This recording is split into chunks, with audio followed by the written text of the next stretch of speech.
Hello everyone, welcome to our channel study online school. দেখো, আজকে তোমাদের জন্য আমি মক টেস্ট 4 নিয়ে চলে এসেছি। মক টেস্টে প্রতিটা মক টেস্ট আমি তোমাদের জন্য 25টা কোশ্চেন রাখি, তোমরা জেনে থাকবে, এবং কোশ্চেন রিলেটেড আরো তথ্য তোমাদেরকে আমি দিয়ে থাকি। তাই তোমাদের কাছে সেই রিকোয়েস্টটা রেখে যাই প্রতিবার, যে ভিডিওটি না কেটে প্রথম থেকে শেষ পর্যন্ত দেখবে, যাতে তোমরা আরো তথ্য ভিডিওটি থেকে অনেক তথ্য জানতে পারো। এবং যাদের ভিডিওটি ভালো লাগছে তাদের কাছে ছোট্ট রিকোয়েস্ট যে তোমাদের ফ্রেন্ড সার্কেলে প্রচুর পরিমাণে শেয়ার করো, যাতে তারাও এই ধরনের ভিডিও দেখতে পায়। যাদের ভিডিওটি ভালো লাগছে অবশ্যই লাইক করবে, এবং যারা আমাদের চ্যানেলে এখনো সাবস্ক্রাইব করনি অবশ্যই সাবস্ক্রাইব করে নেবে। এবং ডেসক্রিপশনে আরো আগের ভিডিওগুলোর লিংক তোমরা পেয়ে যাবে, সেখান থেকে তোমরা আগের ভিডিওগুলো দেখে নেবে। চলো শুরু করা যাক আজকের ভিডিওটি। দেখো, আজকের প্রথম প্রশ্ন তোমরা দেখতে পাচ্ছ, আন্দামানে ভারতের কোন ভাইসরয় নিহত হয়েছিল? দেখো, ভারতের কোন ভাইসরয় আন্দামানে নিহত হয়েছিল, খুব গুরুত্বপূর্ণ একটা কোশ্চেন। দেখো, সেই ভাইসরয় প্রথম, এটা মনে রাখো, প্রথম ভারতের ভাইসরয়, প্রথম ভারতের ভাইসরয় যাকে কার্যরত অবস্থায় হত্যা করা হয়। এটাও গুরুত্বপূর্ণ একটা বিষয়, যে কার্যরত অবস্থায় হত্যা করা হয় কোন ভাইসরয়। তো এটাও মনে রাখতে পারো, তাকে আন্দামানেই হত্যা করা হয়েছিল। এবার কোশ্চেন, যে হত্যা কে করেছিল, সেই ধরনের কোশ্চেন হতে পারে, কে হত্যা করেছিল তার নামটা গুরুত্বপূর্ণ। তার নামটা মনে রাখো, তার নাম আলী আফ্রিদি। তার নাম আলী আফ্রিদি। এই ধরনের কোশ্চেনও হতে পারে, যে কে হত্যা করেছিল, আলী আফ্রিদি। তার টাইম পিরিয়ড দেখো, সেই ভাইসরয়ের টাইম পিরিয়ড, তোমরা ভাইসরয়ের নাম মনে করার চেষ্টা করো, আশা করি অনেকেই জানো ভাইসরয়ের নাম। তার টাইম পিরিয়ড 1869 থেকে 1872 হলো তার টাইম পিরিয়ড। আশা করি অনেকেই বুঝতে পারছো। কি অ্যান্সার হবে? অ্যান্সার হবে লর্ড মেও। লর্ড মেও, যাকে আন্দামানে হত্যা করা হয়েছিল। কে হত্যা করেছিল? আলী আফ্রিদি। আর এই ভাইসরয়ের সময় একটা গুরুত্বপূর্ণ তথ্য মনে রাখো, অর্থাৎ 1871 সালে প্রথম ভারতে আদমশুমারি শুরু হয়। এ ধরনের কোশ্চেন হতে পারে, যে আদমশুমারি কোন ভাইসরয়ের সময় শুরু হয়েছিল? অ্যান্সার কি হয়ে যাবে? লর্ড মেও। লর্ড মেও। ওকে, দেখো পরবর্তী কোশ্চেন, দেখো কি বলছে, ডানকান প্রণালী কোন দুটি দ্বীপের মধ্যে অবস্থিত? দেখো, ডানকান প্রণালী, তো এটাও গুরুত্বপূর্ণ একটা কোশ্চেন। দেখো, এটার অ্যান্সার কি হয়ে যাবে? এটাও একটা আন্দামান নিয়েই কোশ্চেন। তো এটার অ্যান্সার হয়ে যাবে দক্ষিণ আন্দামান। দক্ষিণ আন্দামান ও ক্ষুদ্র আন্দামানের মধ্যে। দক্ষিণ আন্দামান ও ক্ষুদ্র আন্দামানের মধ্যে অবস্থিত হলো ডানকান প্রণালী। এছাড়াও আরো কিছু প্রণালী মনে রাখতে পারো। আর কি প্রণালী? যেমন 10 ডিগ্রি, এটাও আন্দামান নিয়ে, তোমরা জানো 10 ডিগ্রি চ্যানেল। 10 ডিগ্রি চ্যানেল আশা করি তোমরা সকলেই জানো। 10 ডিগ্রি চ্যানেল কোথাকায়? আন্দামান আর নিকোবরের মধ্যে। এটা পরীক্ষায় বহুবার চলে আসে, আন্দামান ও নিকোবরের মধ্যে। আর আরেকটা কি আছে? আরেকটা আছে 8 ডিগ্রি চ্যানেল, এটাও মনে রাখো একই সঙ্গে। 8 ডিগ্রি চ্যানেল কোথায় আছে? এটা গুরুত্বপূর্ণ। 8 ডিগ্রি চ্যানেল আছে কোথায়?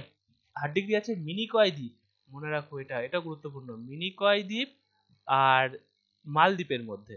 আর মালদ্বীপের মধ্যে আছে 8 ডিগ্রি চ্যানেল। আর তোমরা জানো মালদ্বীপের রাজধানীও মনে রাখতে পারো একই সঙ্গে, মালদ্বীপের রাজধানী মালে।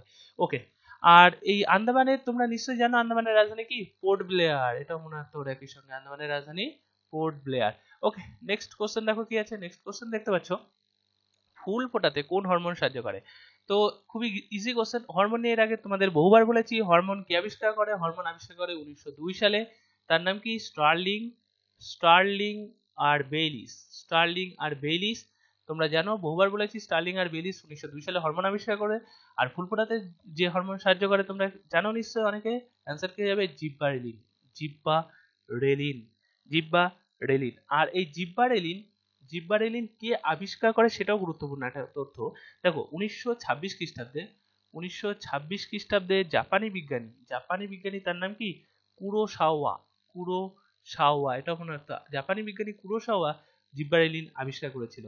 ওকে, আর এই জিব্বারেলিন ফুল ফোটাতে ছাড়াও আর কিসে সাহায্য করে সেটাও মনে রাখতে পারো। খড়বাকার উদ্ভিদের, এটা মনে রাখতে পারো, খড়বাকার উদ্ভিদের বৃদ্ধিতে সাহায্য করে। খড়বাকার উদ্ভিদের বৃদ্ধিতে সাহায্য করে হলো জিব্বারেলিন। আর তোমরা জানো উদ্ভিদ হরমোন 3টে হয়, কি কি? অক্সিন হয়, তোমরা জানো এটা। অক্সিন হয়, কাইনিন হয়, ওকে কাইনিন, আর একটা হয় যেটা বললাম সেটা হলো জিব্বারেলিন। তো এখান থেকে আর একটা তথ্য মনে রাখো, যে জিব্বারেলিন একমাত্র হরমোন যেটা হলো নাইট্রোজেন বিহীন।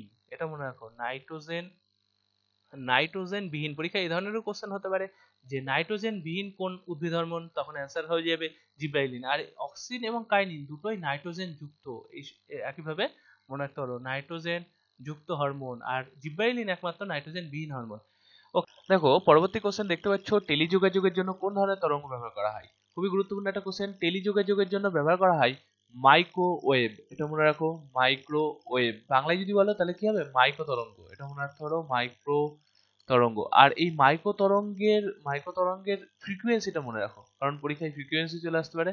তো ফ্রিকোয়েন্সিটা মনে রাখতে পারো, ফ্রিকোয়েন্সি কত এর, এর ফ্রিকোয়েন্সি 300 মেগাহার্টজ থেকে 300 জিগাহার্টজ। ওকে, এটাও মনে রাখো এর ফ্রিকোয়েন্সি। ওকে, ভিডিওটি কেমন লাগছে তোমরা অবশ্যই কমেন্টসে জানাতে পারো। ভালো লাগলে অবশ্যই একটা লাইক করবে, এবং যারা আমাদের চ্যানেলে এখনো সাবস্ক্রাইব করনি অবশ্যই সাবস্ক্রাইব করে নেবে, এবং তোমাদের বন্ধুদের মধ্যে অবশ্যই শেয়ার করবে। চলো দেখে নিয়ে যাক পরবর্তী কোশ্চেন কি আছে।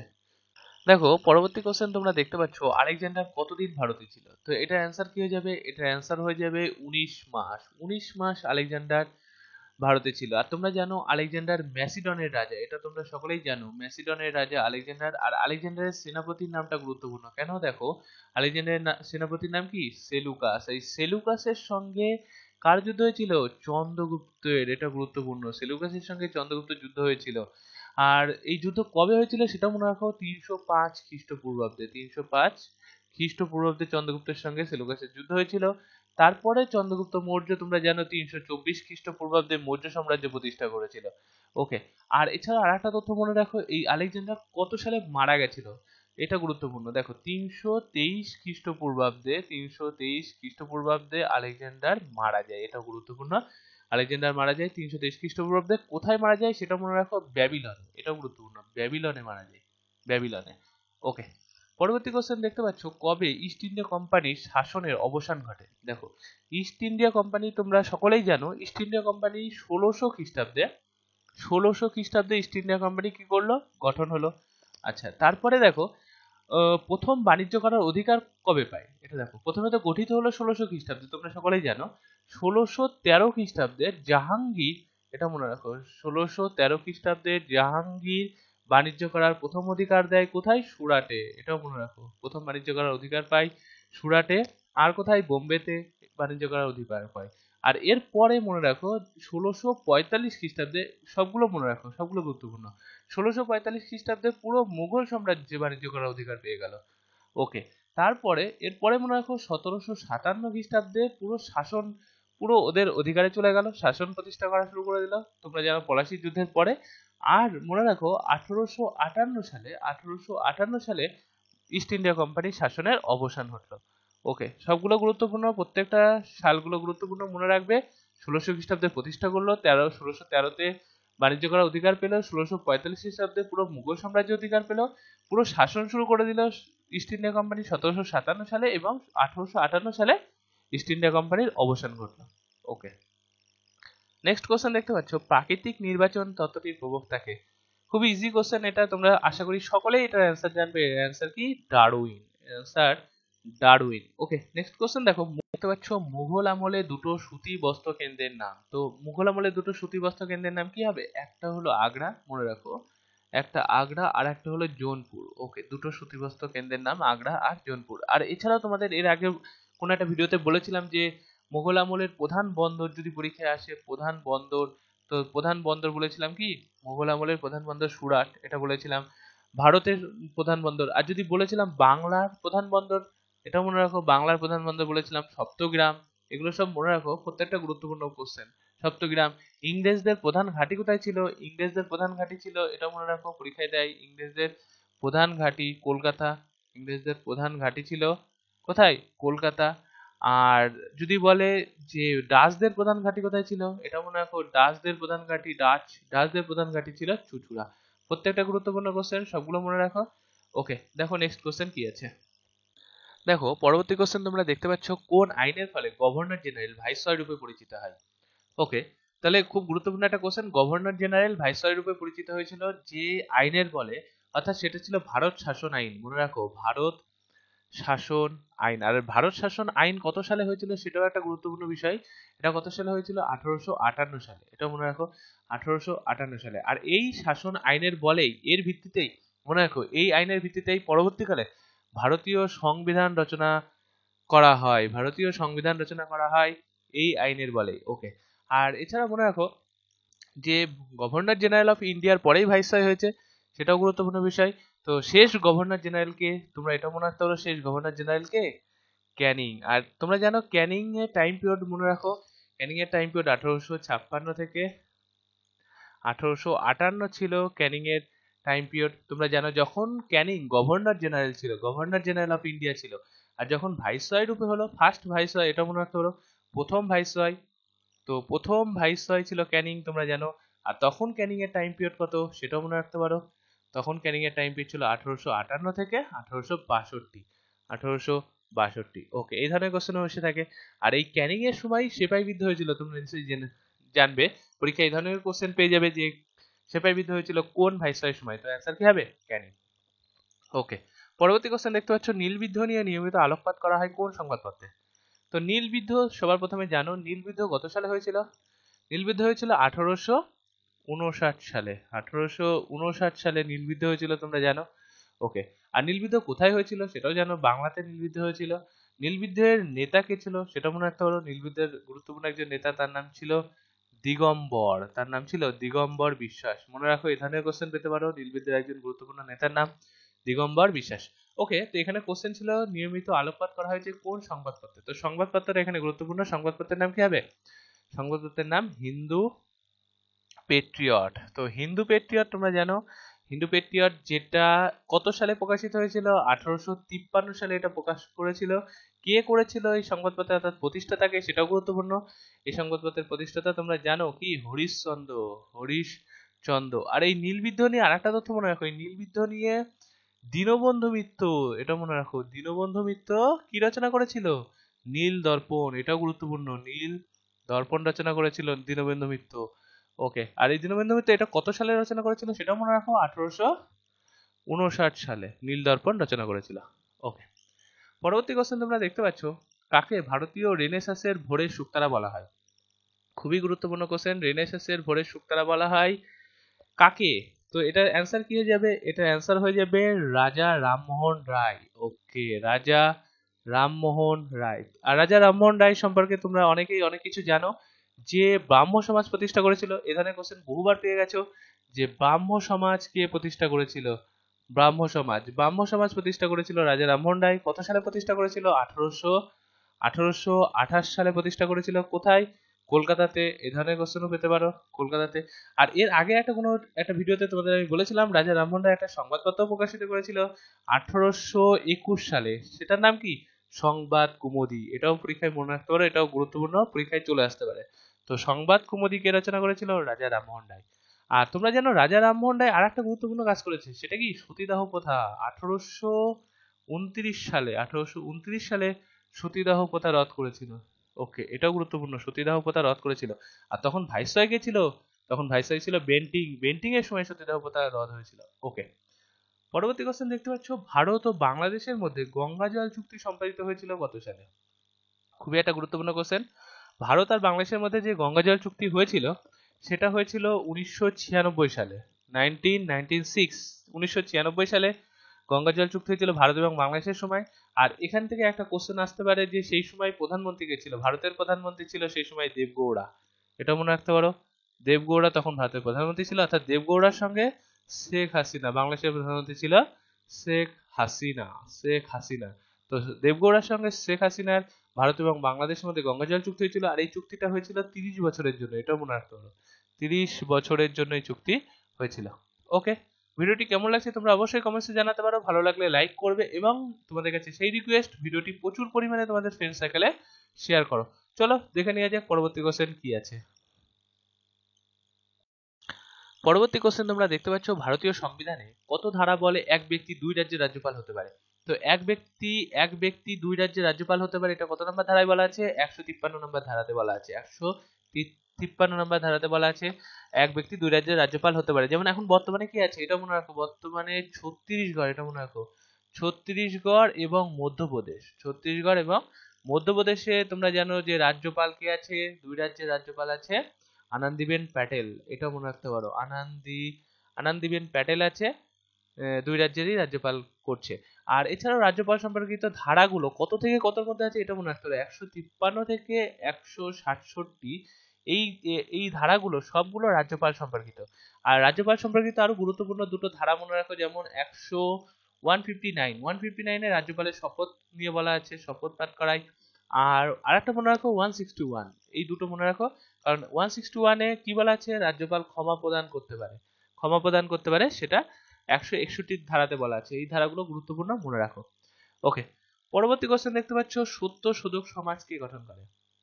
সত্য শোধক সমাজ কে গঠন করে, খুবই গুরুত্বপূর্ণ কোশ্চেন।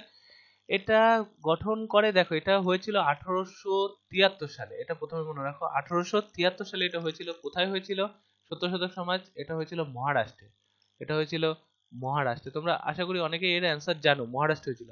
এটা করেছিল কে? তাহলে অ্যান্সার কি হবে? অ্যান্সার হয়ে যাবে জ্যোতিবা ফুলে। জ্যোতিবা ফুলে এটা করেছিল, প্রতিষ্ঠা করেছিল সত্য শোধক সমাজ। আর এটা কেন করেছিল সেটা মনে রাখতে পারো, এটা সমাজে যে পিছিয়ে পড়া মানুষ, তাদের শিক্ষার মাধ্যমে তাদেরকে এগিয়ে নিয়ে যাওয়া, তার জন্য করেছিল। বা সমাজে সকলের সমান অধিকার দেওয়ার জন্য এটা করেছিল। সমান অধিকার, সমাজে সকলকে সমান অধিকার দেওয়া এবং পিছিয়ে পড়া মানুষদের শিক্ষার মাধ্যমে এগিয়ে আনা, এর জন্য করেছিল সত্যশোধক সমাজ, জ্যোতিবা ফুলে। ওকে, পরবর্তী কোশ্চেন তোমরা দেখতে পাচ্ছ, ভারতের নির্বাচন কমিশন জাতীয় ভোটার দিবস পালন করে কত তারিখে? অ্যাকচুয়ালি কোশ্চেন একটা ডেট নিয়ে, জাতীয় ভোটার দিবস কত তারিখে পালন করা হয়। দেখো, জাতীয় ভোটার দিবস পালন করা হয় 25শে জানুয়ারি। খুব গুরুত্বপূর্ণ একটা ডেট, মনে রাখো, 25শে জানুয়ারি পালন করা হয় জাতীয় ভোটার দিবস। আর ভারতের এখন নির্বাচন কমিশনার কে আছে সেটাও মনে রাখতে পারো একই সঙ্গে। এখন নির্বাচন কমিশনার আছে সুনীল আরোরা, এটাও গুরুত্বপূর্ণ একটা কোশ্চেন। সুনীল আরোরা এখন বর্তমানে ভারতের চিফ ইলেকশন কমিশনার আছে। আর এই চিফ ইলেকশন কমিশনারকে কে নিযুক্ত করে? এটা মনে রাখতে পারো, রাষ্ট্রপতি নিযুক্ত করে। আর এর কার্যকাল কত বছরের জন্য হয়? 6 বছরের জন্য এর কার্যকাল হয়, এটাও মনে রাখতে পারো, 6 বছরের জন্য এর কার্যকাল হয়। আর এটা এই চিফ ইলেকশন কমিশনারের ধারা কত নম্বর ধারাতে বলা আছে সেটাও মনে রাখতে পারো, এটা 324 নম্বর ধারাতে ভারতের নির্বাচন কমিশনারের কথা বলা আছে। ওকে, পরবর্তী কোশ্চেন তোমরা দেখতে পাচ্ছ যে ইন্ডিয়া উইন্স ফ্রিডম গ্রন্থের রচয়িতাকে। দেখো, খুব গুরুত্বপূর্ণ একটা বই, ইন্ডিয়া উইন্স ফ্রিডম গ্রন্থের রচয়িতা। তোমরা জানো যে ভারতের, এটা মনে রাখো, ভারতের প্রথম শিক্ষামন্ত্রী ছিল। তো অ্যান্সার অনেকেই জানো, ভারতের প্রথম শিক্ষামন্ত্রী কে ছিল? ভারতের প্রথম শিক্ষামন্ত্রী কে ছিল? আবুল কালাম আজাদ। আবুল কালাম আজাদ। আর আবুল কালাম আজাদের তোমরা জানো শিক্ষামন্ত্রী। আর এর জন্মদিনটা মনে রাখো, কেন মনে রাখবো? দেখো, এর জন্মদিন হলো 11ই নভেম্বর। 11ই নভেম্বর এর জন্মদিন। আর এই জন্মদিনে কি পালন করা হয়? জাতীয় শিক্ষা দিবস পালন করা হয়, এটাও মনে রাখো, জাতীয় শিক্ষা দিবস পালন করা হয় 11ই নভেম্বর। কেন পালন করা হয়? কারণ তিনি ভারতের প্রথম শিক্ষামন্ত্রী ছিল, সেই হিসেবে পালন করা হয় জাতীয় শিক্ষা দিবস।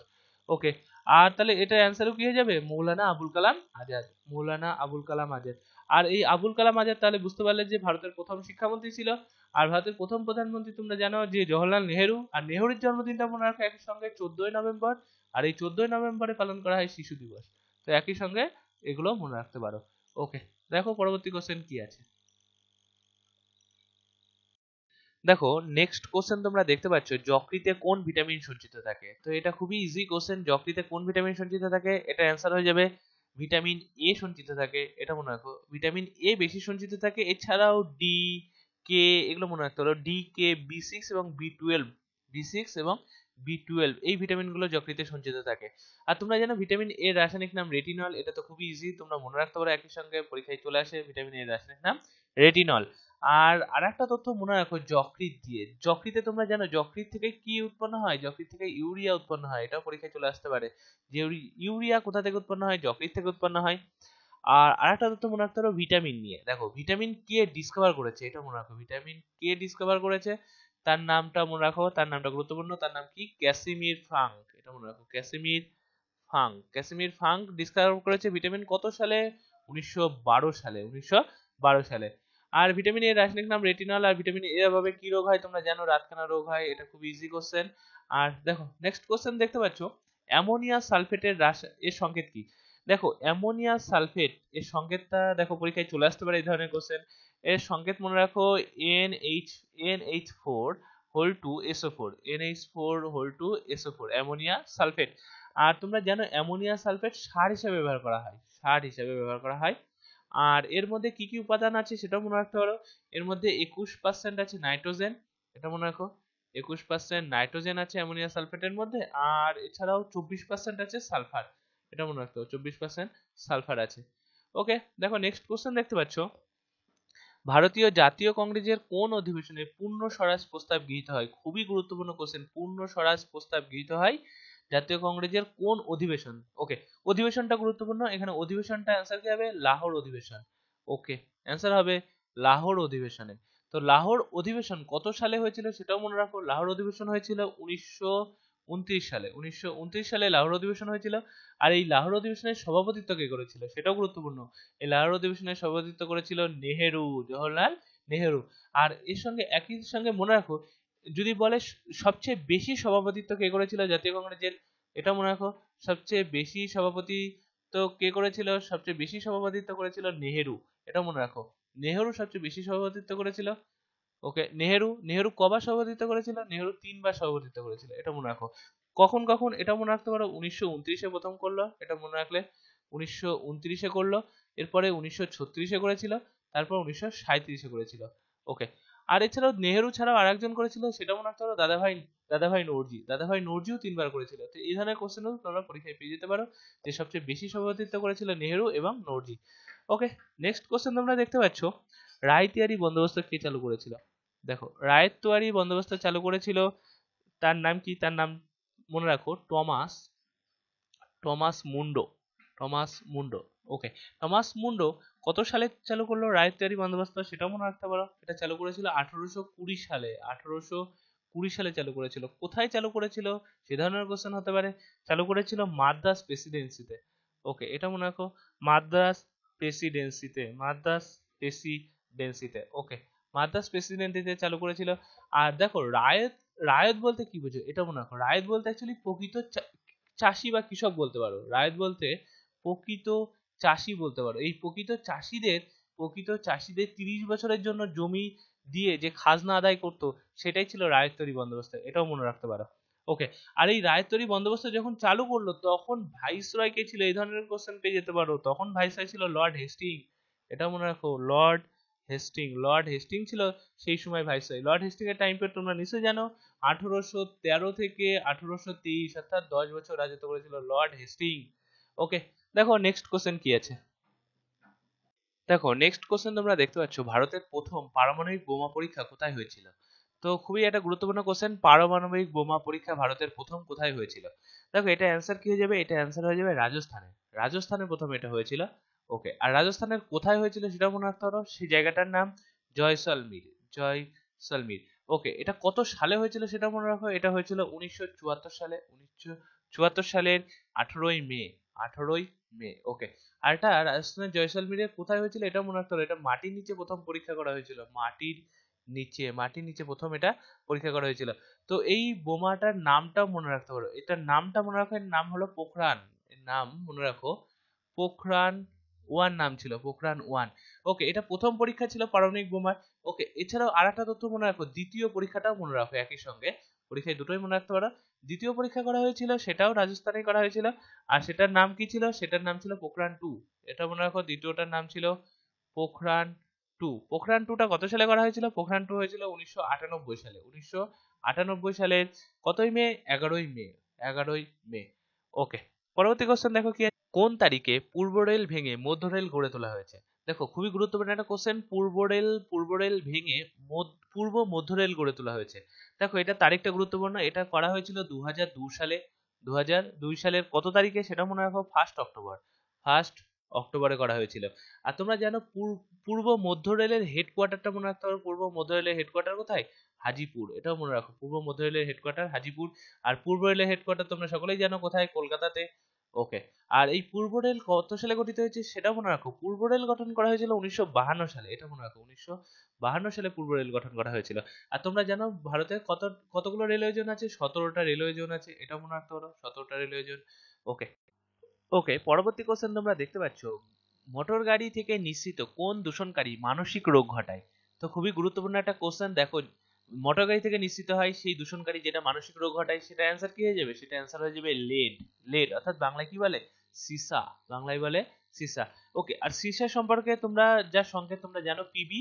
আর এর পারমাণবিক সংখ্যাটাও মনে রাখো। এর পারমাণবিক সংখ্যা, কারণ পরীক্ষায় এই ধরনের কোশ্চেন চলে আসে, এর পারমাণবিক সংখ্যা 82, অর্থাৎ 82। আর আরেকটা তথ্য এখান থেকে মনে রাখতে পারো, এর আকরিকের নাম কি? এ ধরনের কোশ্চেন তো পরীক্ষায় এসেই থাকে, আকরিক গুলোর নাম।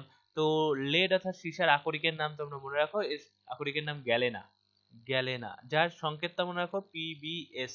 ওকে, দেখো পরবর্তী কোশ্চেন তোমরা দেখতে পাচ্ছ রাইডার কাপ কোন খেলার সঙ্গে যুক্ত। তো এটাও একটা গুরুত্বপূর্ণ কোশ্চেন, এই ধরনের ট্রফি তো পরীক্ষায় তোমরা প্রায় পেয়ে থাকো। তো এটা অ্যান্সার কি হয়ে যাবে, গল্ফ, গল্ফ খেলার সঙ্গে যুক্ত, গল্ফ খেলায় দেওয়া হয় রাইডার কাপ। আর এছাড়াও তোমরা আরো কিছু কাপ মনে রাখো গল্ফ খেলার সঙ্গে যুক্ত, সেগুলো কি কি, সেগুলো ওয়াটার কাপ, এগুলো মনে রাখো গল্ফ খেলার সঙ্গে যুক্ত। আর কি কি গল্ফ খেলার সঙ্গে যুক্ত, ওয়াটার কাপ, এটাও ওয়াটার কাপও দেওয়া হয়, এটা মনে রাখো, ওয়াটার কাপ দেওয়া হয় গল্ফ খেলায়। আর কি কাপ দেওয়া হয়, আইজেন হোয়ার, এটাও মনে রাখো, আইজেন হোয়ার, এই কাপগুলো গুরুত্বপূর্ণ, এই কাপগুলো দেওয়া হয় গল্ফ খেলায়, আইজেন হোয়ার কাপ। তো ওকে, দেখো পরের কোশ্চেন কি আছে, দেখো পরবর্তী কোশ্চেন তোমরা দেখতে পাচ্ছ লেপচা আদিবাসীরা কোন রাজ্যে বসবাস করে। দেখো খুবই গুরুত্বপূর্ণ একটা কোশ্চেন, এই ধরনের কোশ্চেন তোমরা প্রায় পেয়ে থাকবে। লেপচা আদিবাসীরা কোন রাজ্যে বসবাস করে, এটা অ্যান্সার হয়ে যাবে সিকিম, এটা অ্যান্সার হয়ে যাবে সিকিম। আর তোমরা জানো সিকিম যেটা 1975 সালে, 1975 সালে পূর্ণ রাজ্যের মর্যাদা পেয়েছিল, পূর্ণ রাজ্যের মর্যাদা পেয়েছিল, মানে গঠন হয়েছিল। আর এটা কততম সংশোধনীতে হয়েছিল এটাও মনে রাখো, এই ধরনের কোশ্চেন পেয়ে যাবে। 36তম সংশোধনী, খুব গুরুত্বপূর্ণ একটা সংশোধনী, 36তম সংশোধনী, যেটা 1975 সালে হয়েছিল। আর এই 1975 সালে 36তম সংশোধনীর মাধ্যমেই সিকিমকে পূর্ণ রাজ্যের মর্যাদা দেওয়া হয়। আর এই সংশোধনীর মাধ্যমে সিকিমে একটা রাজ্যসভা আর একটা লোকসভার আসনও দেওয়া হয়, এটাও মনে রাখো, একটা রাজ্যসভা একটা লোকসভার আসন দেওয়া হয় এই সংশোধনীর মাধ্যমে। ওকে, তাহলে এটা অ্যান্সার লেপচা আদিবাসী যেটা সিকিমে বসবাস করে। ওকে, পরবর্তী কোশ্চেন তোমরা দেখতে পাচ্ছ ভিটামিন B12 B12 এ কোন ধাতু বর্তমান থাকে। তো এই কোশ্চেনটা আমি তোমাদের জন্য প্রতিবারের মতো রেখে যাব, ভিটামিন B12 এ কোন ধাতু থাকে তোমরা কমেন্টসে আমাকে জানাবে। ভিডিওটি কেমন লাগছে সেটাও তোমরা কমেন্টসে জানাতে পারো, ভালো লাগলে অবশ্যই লাইক, এবং তোমাদের ফ্রেন্ড সার্কেলে, যেটা আমি তোমাদের কাছে রিকোয়েস্ট রেখে যাই, ফ্রেন্ড সার্কেলে প্রচুর পরিমাণে শেয়ার করো যাতে তারাও এই ধরনের ভিডিও দেখতে পারে। ওকে, দেখা হচ্ছে পরের ভিডিওতে। Thank you for watching my video. Goodbye. Thank you for watching my video. If you not subscribe yet, please subscribe, and if you like the video, please share.